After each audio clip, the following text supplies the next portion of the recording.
non, moi j'aimerais bien jouer Jacques Lacan. Ça me fascinerait.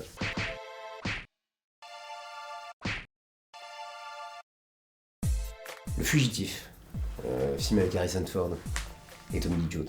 Ouais, ça, en boucle. Ah moi, bon après ça je me le fais très souvent, mais Marie à tout prix, je trouve ça extraordinaire.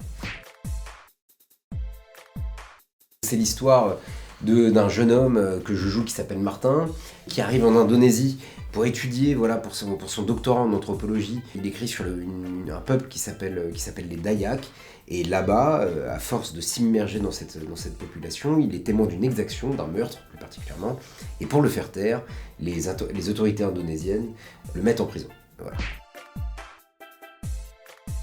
Le premier jour, je me souviens de... Donc c'est une scène qui est particulièrement dure puisque j'assiste à l'exécution de plein de mes camarades de cellule. Et là c'est là où mon personnage qui reste très vaillant et très droit comme ça dans sa conviction pendant tout le film, là il se fissure en deux, quoi. J'ai revu Midnight Express qui était un vague cauchemar adolescent, voilà, c'est le genre de film qu'on regarde avec les potes quand on a 13-14 ans. Après je me suis refait un peu tout le cinéma carcéral, voilà. Shawshank Redemption, avec Morgan Freeman, voilà, ce genre de film. J'avais envie de voir en quoi la prison peut toucher les corps, comment les acteurs se meuvent dans un tel décor. J'aimerais bien jouer Jacques Lacan. Parce que la maîtrise du langage à ce point-là, cette espèce de sophistication linguistique et cet esprit complètement en perpétuel mouvement, ça me fascinerait. On se saisirait juste de l'instant qui a changé sa vie. Juste la journée de bascule d'un personnage fameux. Voilà.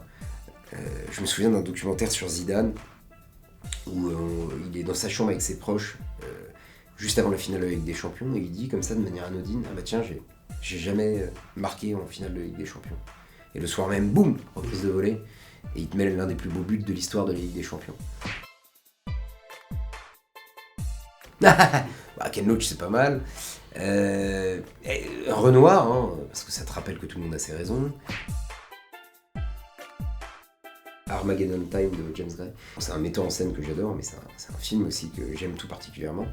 Et sur l'injustice structurelle du racisme aux États-Unis, c'est quand même un film éblouissant, vu en plus à travers les yeux d'un adolescent, donc en plus de manière tout à fait innocente, qui moi m'éveille beaucoup sur ces questions-là.